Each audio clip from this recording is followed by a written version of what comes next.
our perspective on the world is completely different, and our history is short It is. and full of tragedy, right? It Like is. America got off to a rough and tumble start, but we've snowballed despite it. Yes. The difference, though, the difference here between China and Russia and the United States is out of those three global superpowers, one of them has stepped up and whipped everybody's ass on a global stage in two fronts, across two different continents and across two different oceans. The others have not. The United States is the only one that has done this. We're the only one of the three that was born of war.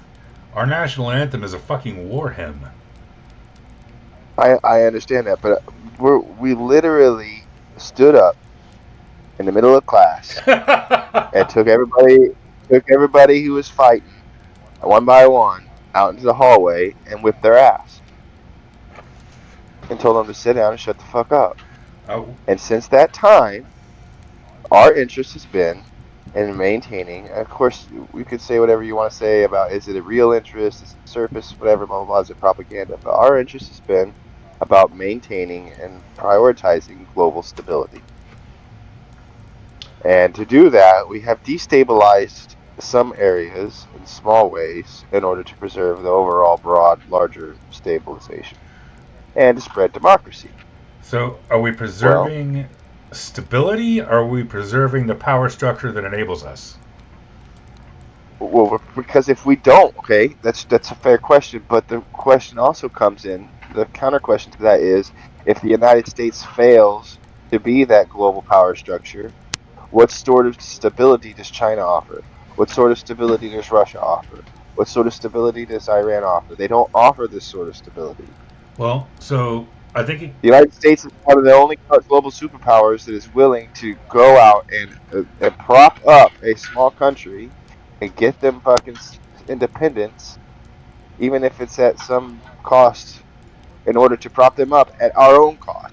We're the only ones that have gone into debt and fucking chastised our own selves in order to preserve independence and freedom of another country. so I think it comes down to Russia's never done that. no, no. We're we're we're probably the closest thing to altruistic seen in history across the epochs. It's not completely altruistic. To assume that it's completely altruistic would actually Oh, be it's horribly antithetical to altruism. right.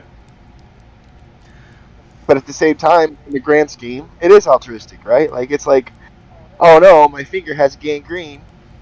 Do I cut my finger off and replace it with a prosthesis, or do I let it spread into my hand and my forearm?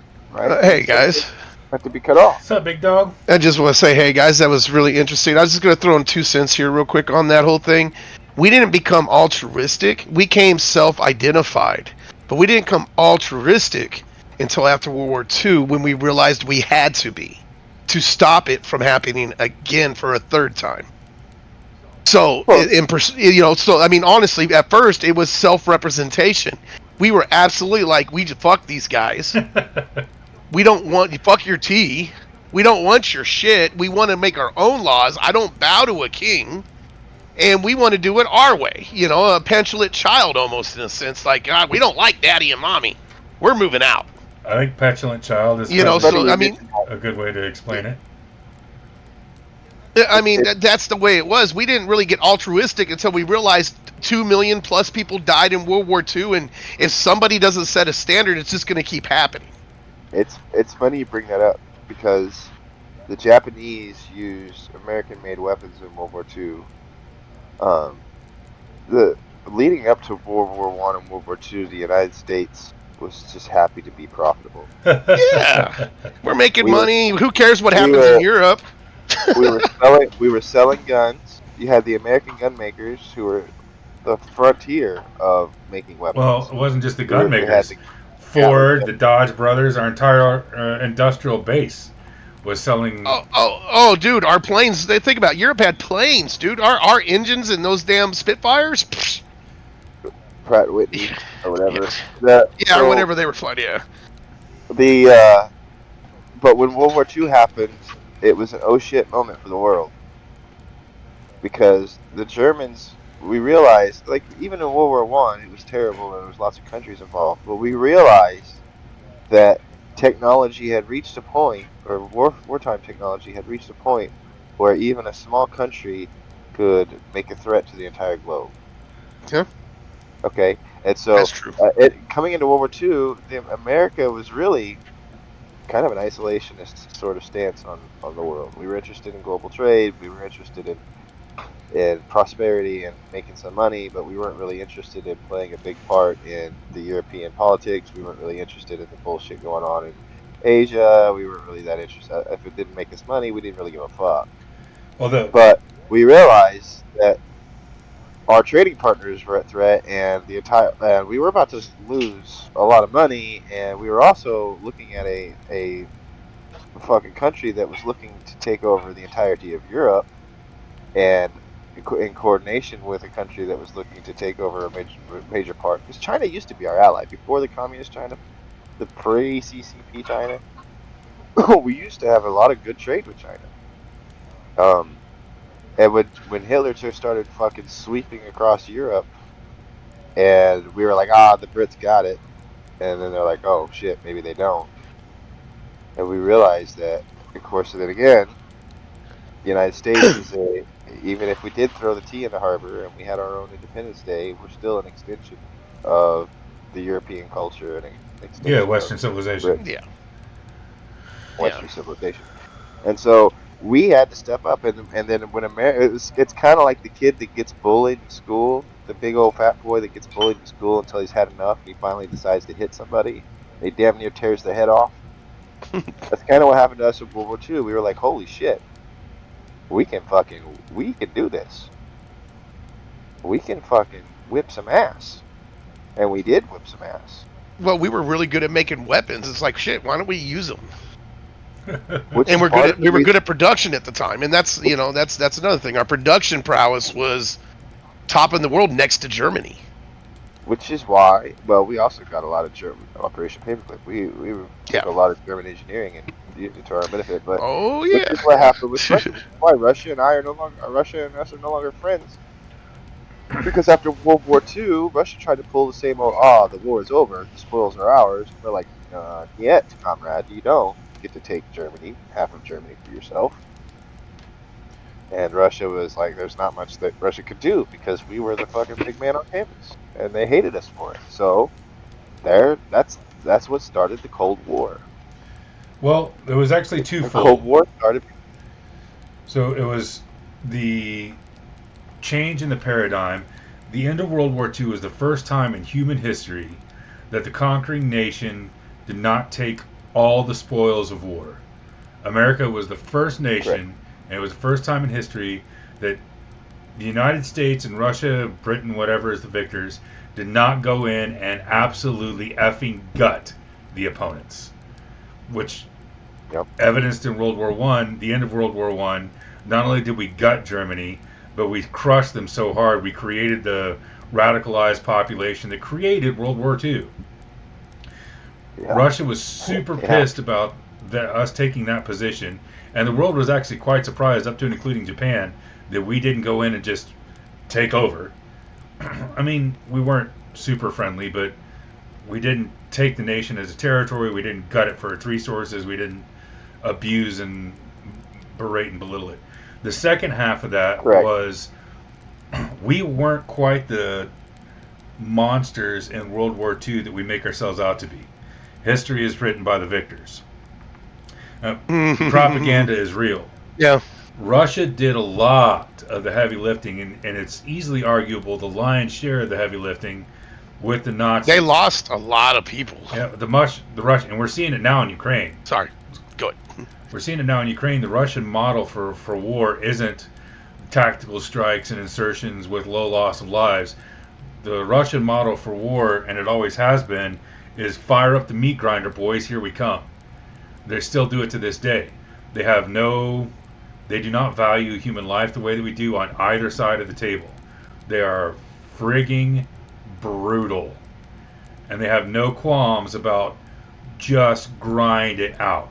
When we captured people, we would give them medical attention. We would take care of them. We would make sure that they were uh, reasonably housed and reasonably comfortable, well fed, and that they didn't have any medical needs. When the Russians captured people, they tied them to trees and ran through with a cutlass and sliced them to death. Not in one trip, not in two trips, in several trips. They made an event out of it, and their guys would watch. They would literally torture people with the sword as they were tied to a tree for entertainment. So, radically different mindsets, right? Churchill and Patton said at the end of the war, we should never have stopped at Berlin. We should have marched all the way to Moscow. And seeing the Russians fight, he realized that they are a threat. They don't see things, they don't see human life the same way that we do. And at some point, it was Patton's assertion that this will become kinetic and that it will be a problem for not just Europe, but for the entire world. A lot of people think in retrospect, Patton was right. Maybe we should have. But those two suns that we made appear in the land of the rising sun kind of held everybody at bay for a while until they figured it Yeah, for out. real. Yeah. So that gave us a little bit of breathing room and cooler-ish heads to prevail, even though both the United States and Russia's nuclear testing programs were extremely irresponsible and extremely schoolboy bully ish and their displays of air quotes power. Uh, it was the only thing, and then of course because of that, they detonate Tsar Bomba, proving that they can remove the atmosphere of the planet if they so choose with a singular bomb. And our proliferation, and their subsequently their proliferation, arising to the mutually assured destruction protocols. And boy, that's exciting, right? But Russia really didn't do a lot of. I mean, Russia advanced west some, but what they did mostly was they stopped the Germans advancing to the east, and they became a sponge for German resources, Yeah, like stalling, right? So Excuse me. and advancing to the when west. Russia wanted to go in and take Germany. Yes. Russia wanted to take the spoils in the Eastern Europe and expand the Soviet Union. It really came down to But this, pride, though, honestly, because if you look at the two leaders, if Germany would have kept its treaty with Russia, Germany probably wins the war. well, there's a lot of Yeah. flips in that war, but Yeah. but this brings us back to the whole concept of American altruism, which isn't true altruism, but it's wartime altruism. Whereas, like you said, we didn't take Germany, we didn't take Japan, we didn't gut their economy and take all their resources. And like We you said, that rebuilt was them. the first time when we did that. That was seen on the global stage like that. So I mean, in a way, and that's been the American motto: is we go in, we kick their asses, we tune them up a little bit, change their attitudes, and we try to rebuild.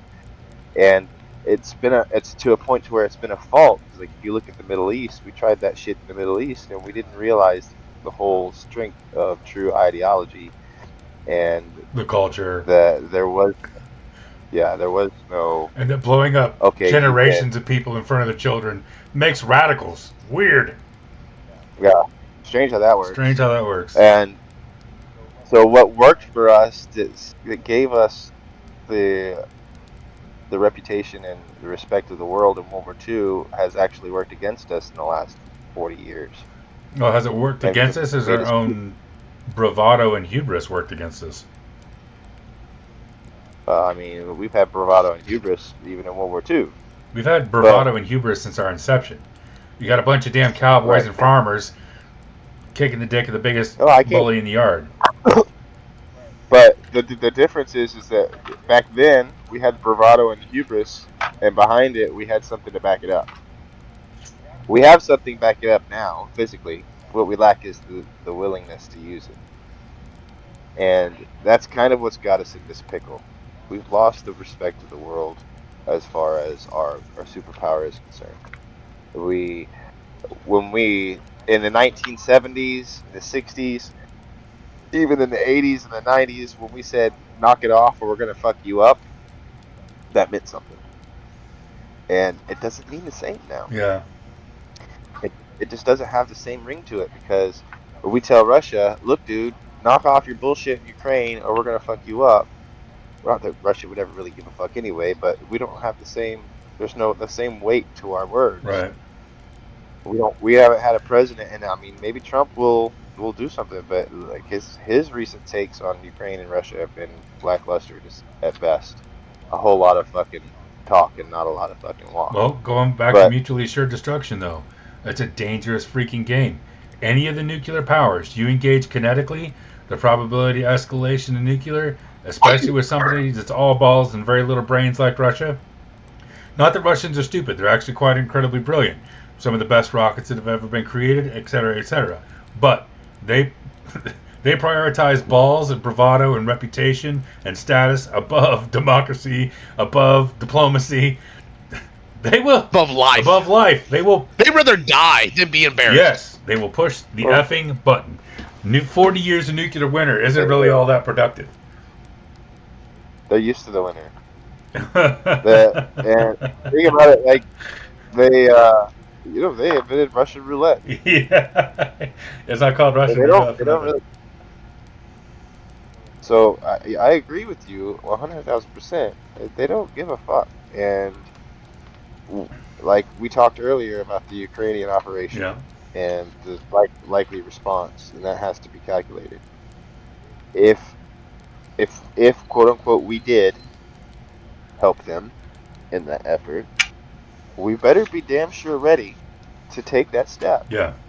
Like my daddy used to say, you don't ever want to let your mouth write a check that you're In asking in cash. cash, Yeah, right? yeah. And we don't. We have to be in that same situation because Russia, especially Putin, Putin's at the end of his He life, is.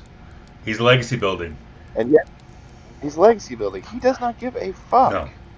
He lived through the fall of the Soviet Yes. Union and the rise of Russia as a economic power. He knows that there's an ebb and flow He was to the way things KGB. go in the world. He was one of the most He savage was. He was bastards in there. he was a shithead in the KGB. Yeah. And he was one that was he was the first kind that if there was even some suspicion of disloyalty, he fucking gut a motherfucker. He was brutal. Yeah. He doesn't give a fuck. Savage among savages. And the United States, we need to be prepared for that, less than 10% chance that Russia says, okay, lock the door. I think they're more likely to use. I think they're more likely right now to use a tactical nuke if they feel pressed. But right now they don't. They feel emboldened. So I think that likelihood's gone down at this point because Trump Did is you all bark and no bite. But Ukraine today bombed like 30% of their arsenal for nuclear fleet. didn't bomb them? They fucking snuck drones into the country. Yeah, well, I mean, but yeah, that's the warfare now, But yeah, they took out like 30% of their bombers, dude. That One shot. And Russia was going like we were talking. You missed the conversation about that earlier, but Russia is going to respond. And Russia doesn't give a fuck about Geneva Convention. No. They really don't. It will likely be asymmetrical. We know that from the last 4 years of fighting. I mean, they've killed how many civilians, dude? They don't bomb. They'll bomb a hospital, a church. They don't care. No, they'll kidnap. They'll bomb anything that weakens the enemy. They'll kidnap your kids and conscript them to make them shoot you. No fucks given. Yes. 100%, yeah. 100%. They don't give a fuck. But that doesn't mean we should be afraid either. It just means we should be aware. And so I firmly believe that, like I said, we've talked all this big talk for the last several decades. We've known for a long time that Russia's been a threat. At some point, we can't kick this can. We're gonna run out of road to kick the can down. We're gonna have to step up into this shit, or back off completely and then let Russia fucking do whatever they want. I have a feeling that back off completely is what we're coming to because somebody in the White House right now is very frustrated that he hasn't been able to end it, and his solution is, not my problem then. Well, let me say this, and yeah, you might be right. I'm not an expert, but I will say this: that guy that's in the White House right now, if he thinks that he's been played a fool, or that he's been shit upon, or that he's going to be made to look like a fucking a fool at a global stage because Russia's used him, He will turn on Russia in a fucking heartbeat. I And agree. you want to I talk about agree. a motherfucker that's willing to do some dumb shit just to fucking save face? I mean, that's the thing, right? He's so unpredictable. We don't know. He could walk away, which is just as bad as not walking away. That's the scary part. If he I don't can't, really like either one. Just, I'm just saying he could be he could be the wildest card of them all. To be honest with you, Yeah, you pretty well know Putin is going to take the savage path. You know Putin is going to, and I'm sure somebody with a lot more cred than us is doing this same calculus right now.